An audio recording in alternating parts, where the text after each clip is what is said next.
No hay lugar para los fracasos. Así fue como mi hermano me dio la bienvenida en Nochebuena, su figura llenando el marco de la puerta como si protegiera algo precioso detrás de él.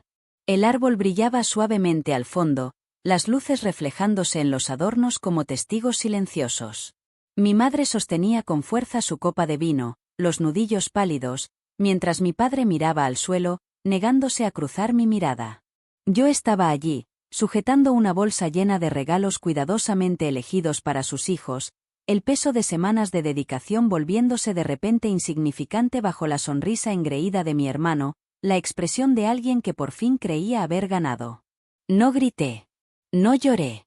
Simplemente dije, tienes razón. Luego me di la vuelta, y esa noche tomé una decisión silenciosa, una que congeló cada pago que mantenía cómoda a su familia. Cuando llegó el año nuevo, fue él quien estaba frente a mi puerta. Quédate conmigo, y te contaré cómo comenzó todo. Hubo un tiempo en que amaba la Navidad. Amaba el resplandor de las luces en las ventanas, el aroma de las velas de canela llenando el aire, y el silencio de la nieve cayendo que hacía parecer tiernos hasta los rincones más feos de nuestra calle. Era el único día en que podía fingir que éramos normales, que éramos una familia unida por amor y no por obligación. Pero las ilusiones nunca duran para siempre. La nuestra se agrietó lentamente, en silencio, como el hielo delgado que se fractura bajo tus pies antes de ceder por completo. De niña, yo era la que arreglaba todo, la confiable. Si una factura llegaba tarde, la pagaba. Si alguien necesitaba transporte, ya estaba saliendo por la puerta. Cuando mi hermano Ethan y su esposa Nora tuvieron problemas con la hipoteca, les envié dinero antes de que pudieran pedirlo. En aquel entonces lo llamaba amabilidad, aunque a veces se sentía más como culpa o un intento desesperado de ser vista como la hija responsable, la que mantenía a la familia unida. Mis padres lo fomentaban, elogiándome con palabras que sonaban a orgullo pero cargaban el alivio de quienes no querían lidiar con el problema ellos mismos. Mi madre solía sonreír y decir, siempre has sido la responsable, pero su tono era más de agradecimiento que de cariño. Mi padre no decía mucho. Simplemente le servía a Ethan otro plato, otro favor, otra excusa. Y así seguí dando, matrículas pagadas, facturas cubiertas, despidos remendados con transferencias silenciosas. Era más fácil pagar que discutir. Lo llamaban ayuda, pero no lo era. Era un sistema de control, uno que ni siquiera me di cuenta de que estaba alimentando. Cada vez que lo salvaba, me ataba más fuerte a su aprobación. Así funciona el amor en mi familia, la generosidad como correa, el afecto como una golosina que siempre cuelga fuera de alcance. Pero este año quería algo diferente. Lo había planeado todo, compré regalos con cariño, pedí vacaciones en el trabajo, incluso horneé las galletas de azúcar de mi abuela. Imaginé risas, calidez, quizá incluso perdón. En su lugar, recibí la mueca de Ethan y el silencio de mi madre. No hay lugar para perdedores. Esas palabras no solo dolieron, reacomodaron algo profundo dentro de mí. En el camino a casa, mi coche se sintió más pesado que nunca. Los regalos envueltos brillaban débilmente en el asiento del pasajero, recordatorios burlones de lo ingenua que había sido.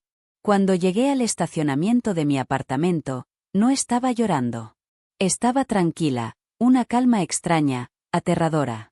Por primera vez, lo vi con claridad, no había formado parte de una familia en años.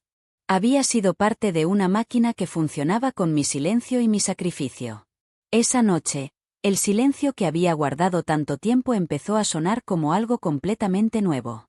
No dormí.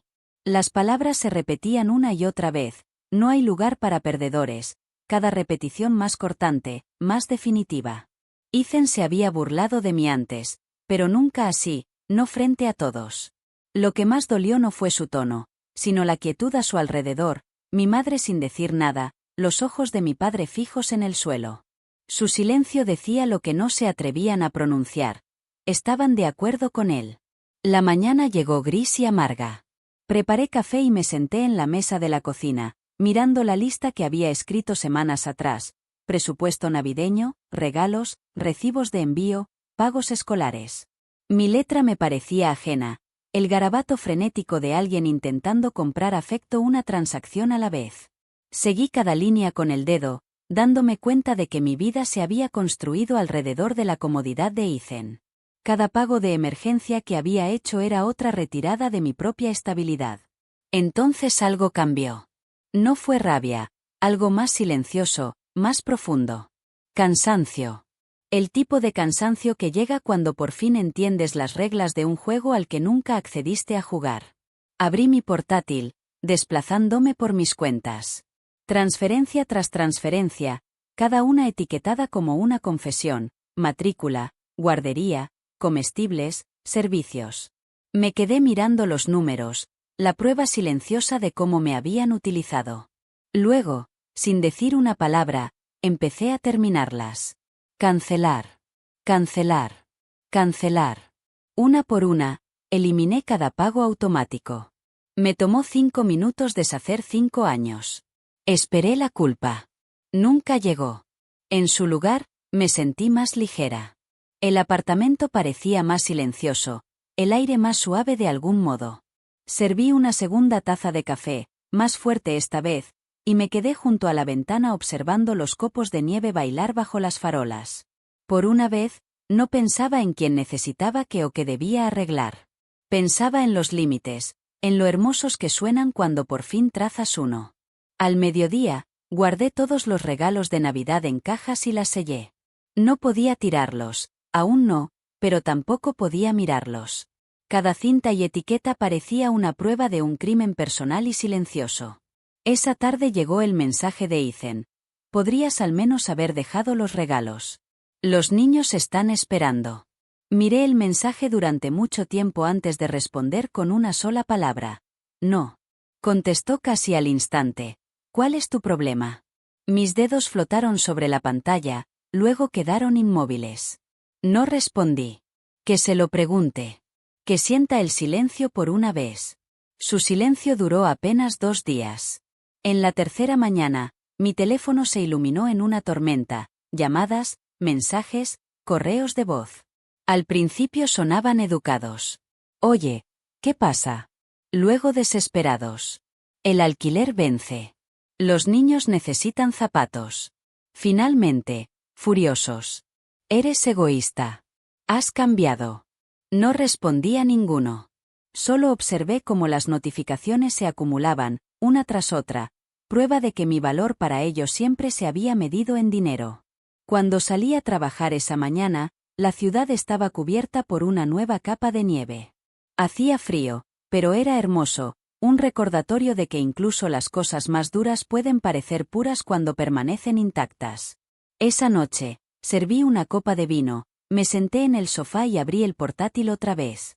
El resplandor iluminó línea tras línea, años de transacciones, transferencias y sacrificios silenciosos. Cada pago que había hecho por la familia de Ethan y Nora desfiló sin fin por la pantalla, un testamento a un pasado que por fin estaba lista para dejar de financiar. Pagos de hipoteca, contribuciones escolares, facturas de servicios, tarifas de campamento, todo alineado como un registro de lealtad mal dirigida.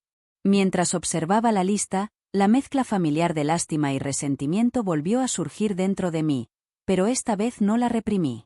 En cambio, imprimí cada página. El papel salió de la máquina tibio y con un tenue olor a tinta, el aroma de algo que estaba terminando. Luego llamé al banco para confirmar cada cancelación. Cuando el último representante dijo, todo hecho, sentí que algo se aligeraba. Incluso cambié mis contraseñas en línea, un acto pequeño pero simbólico, como cerrar una puerta que había quedado abierta por demasiado tiempo. Ese viernes, Ethan apareció en mi oficina sin previo aviso. Sin mensaje, sin advertencia, simplemente irrumpió, con el rostro enrojecido y húmedo por el frío. Necesitamos hablar, siseó entre dientes. Mis compañeros de trabajo se quedaron paralizados, sus ojos moviéndose entre nosotros, sin saber si mirar o fingir no oír. No aquí, dije en voz baja y lo guié afuera hacia el estacionamiento. En cuanto la puerta se cerró detrás de nosotros, se giró hacia mí, su ira aguda y desbordada. ¿Crees que puedes simplemente cortarnos así? Los niños están sufriendo. Sus palabras salían como acusaciones, cada una destinada a herir. También son tus hijos, respondí con calma. Soltó una risa sin humor. Ah, ¿así que ahora te importa la responsabilidad? Algo dentro de mí cambió, pero no como él esperaba. Mi tono permaneció tranquilo, firme. Tienes razón, si me importa la responsabilidad. Por eso por fin estoy recuperando la mía. Su rostro se deformó, la incredulidad transformándose en furia.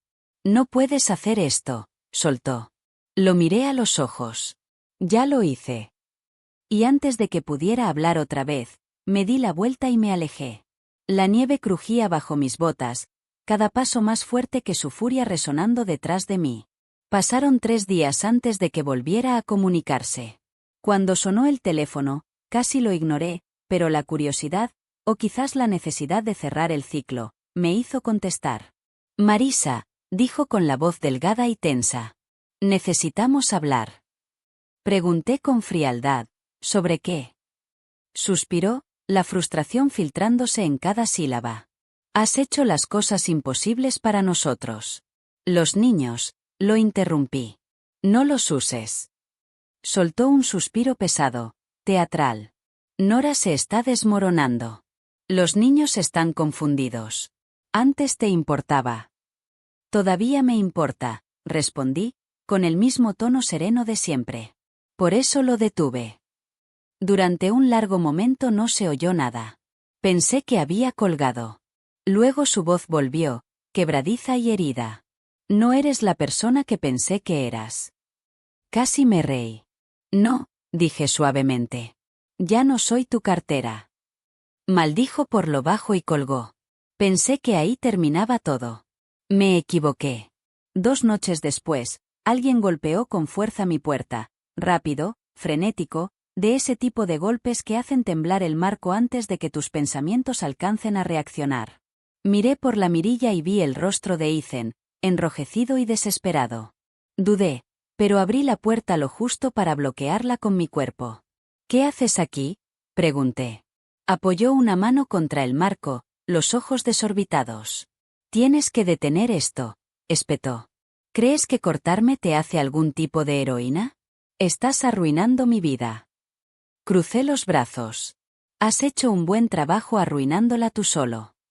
Él dio un paso adelante, la voz temblorosa. No tienes idea de lo que está pasando. No puedes alejarte así de la familia. Casi sonreí. ¿Familia?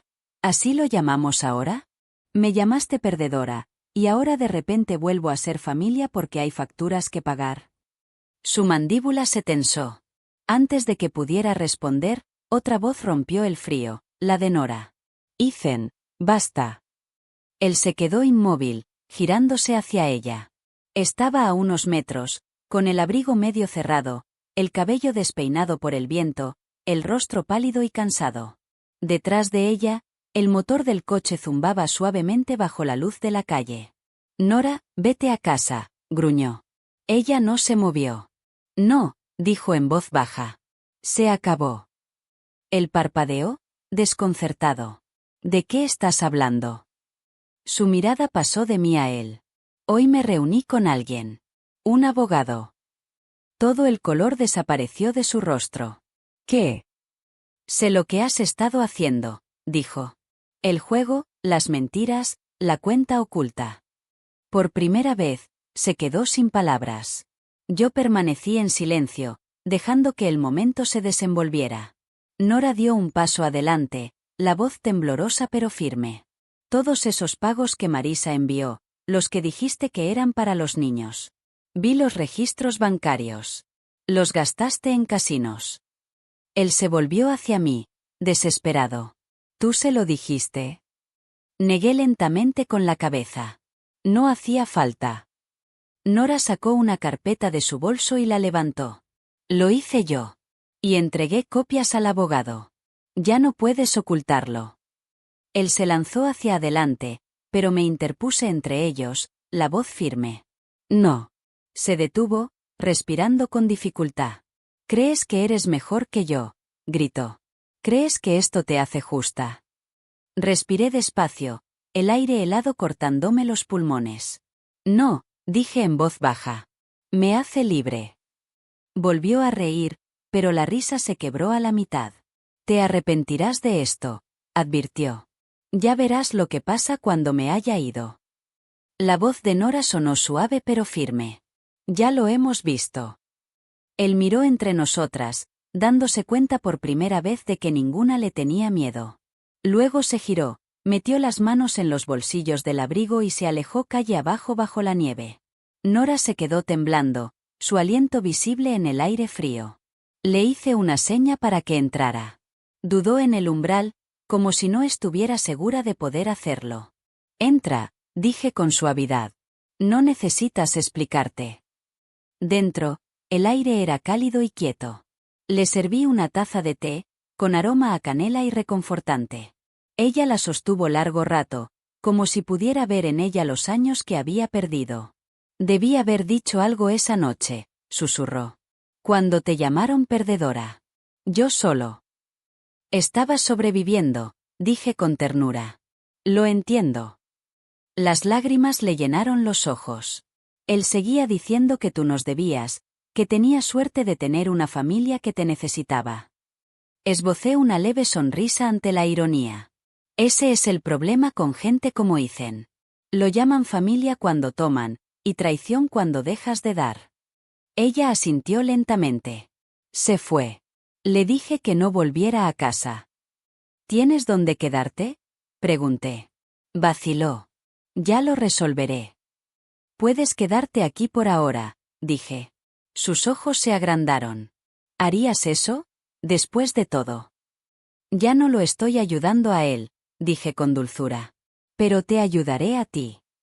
Esa noche, mientras Nora dormía en mi sofá, me senté junto a la ventana mirando cómo la nieve caía, la ciudad tranquila bajo su brillo blanco. Por primera vez en años, mi apartamento no se sentía vacío. Se sentía merecido. A la mañana siguiente, mi teléfono sonó desde un número desconocido. Señora Lang, dijo una voz masculina. Habla Gavin Reid. Soy el abogado de Nora. Ella me dio su contacto. ¿Está bien? Pregunté. Está bien, respondió. Pero hay algo que debería ver. Se trata del uso que su hermano hizo de los fondos. Creo que querrá involucrarse. Cuando me reuní con Gavin más tarde ese día, deslizó una carpeta sobre el escritorio. Dentro había impresiones, transferencias, retiros, recibos de casino, facturas de hotel. Mi dinero había construido su doble vida. Nora sigue adelante con la separación, dijo Gavin. Me pidió que la informara en caso de que Ethan intente comunicarse otra vez. Cerré la carpeta lentamente. Si lo intentaba de nuevo, me dije a mí misma, sabría cómo manejarlo. Esa noche, mi teléfono comenzó a brillar con su nombre. Dejé que sonara una vez, 2 veces, luego presioné silencio, pero las llamadas continuaron. Cada vibración se mezclaba con la siguiente hasta convertirse en un zumbido constante de ira y desesperación. Finalmente, contesté.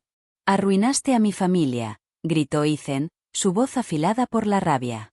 Ella me deja por tu culpa. No, dije en voz baja.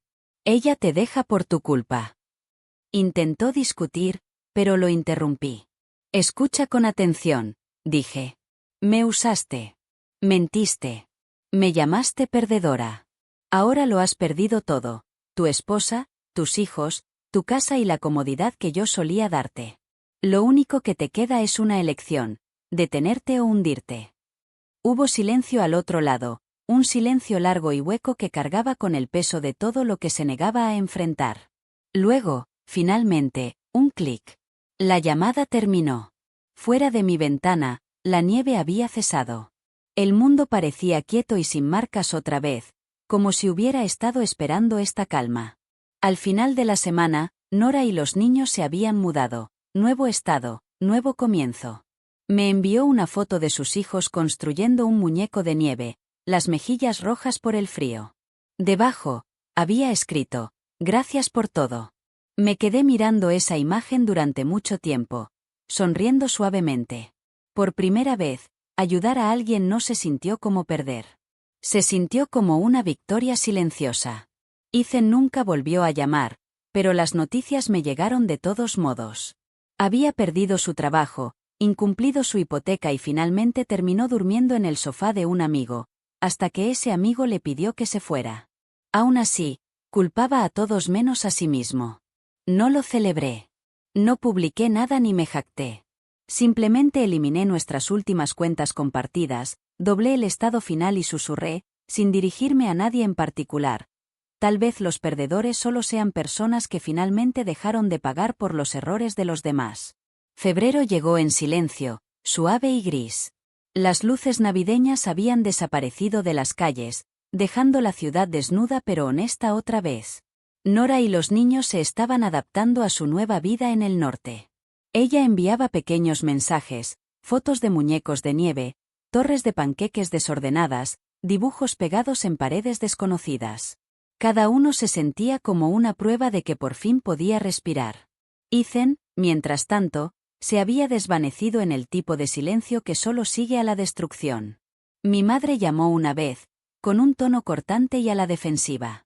«Le has complicado la vida a tu hermano», dijo. «Ya no es el mismo». Casi me reí. Quizá ahora por fin lo sea. Exhaló un largo suspiro cansado y colgó. Por primera vez, no sentí el familiar aguijón de culpa oprimiéndome el pecho. Había pasado años confundiendo el sacrificio con el amor, agotándome bajo la ilusión de que las buenas hijas deben hacerlo. Pero el amor no es una deuda, y la familia no se define por a quien sigues rescatando. Dormir se volvió más fácil después de eso. El aire en mi apartamento se sentía más ligero, y el silencio que antes resonaba como juicio ahora sonaba como paz. Los fines de semana, pasaba frente a la panadería a la que mi madre solía llevarnos de niños. El olor a canela ya no dolía, me recordaba que la dulzura podía existir sin obligación. Una semana después, llegó otro sobre del abogado de Nora, Gavin Reid. Dentro había una nota escrita a mano de Nora. «Ahora estamos a salvo. Tú nos diste eso». La doblé con cuidado y la guardé en el cajón de mi escritorio, junto a la última foto que tomé de mi familia. No la conservaba por nostalgia. La guardaba como prueba, un recordatorio de cómo se ve realmente la supervivencia. Una noche, mientras estaba junto a la ventana mirando cómo la nieve caía bajo las luces de la calle, comprendí que ya no esperaba una disculpa. No la necesitaba. Algunas historias no terminan con venganza, terminan en silencio, con paz. Afuera, un coche pasó, sus faros barriendo el cristal. Por un instante fugaz, vi mi reflejo, sereno, firme, irreconocible de la mujer que una vez suplicó pertenecer. Fue entonces cuando entendí, la familia que necesitaba no era la que perdí. Era la que por fin había construido dentro de mí. Unas semanas después, dejé la última caja de decoraciones navideñas en un centro de donaciones. La empleada sonrió y me preguntó si quería un recibo. No, le dije, devolviéndole la sonrisa. Ya me quedé con lo que importaba, la lección. De camino a casa, pasé por la calle de mis padres. Su casa se veía más pequeña ahora, como un escenario después de caer el telón final. No me detuve. Solo reduje la velocidad lo suficiente para notar la misma luz del porche que me había deslumbrado aquella noche. Por un momento, me pregunté si todavía hablaban de mí, si me llamaban egoísta o sin corazón. Tal vez lo hacían. Tal vez siempre lo harían. Pero yo no era una perdedora. Por fin era libre. Aparqué frente a mi edificio, salí al frío y miré hacia el cielo. La nieve caía de nuevo, suave, constante, limpia. Si alguna vez has tenido que alejarte de personas que confundieron tu bondad con debilidad, conoces esta sensación. Comparte tu historia. Alguien ahí afuera necesita escucharla.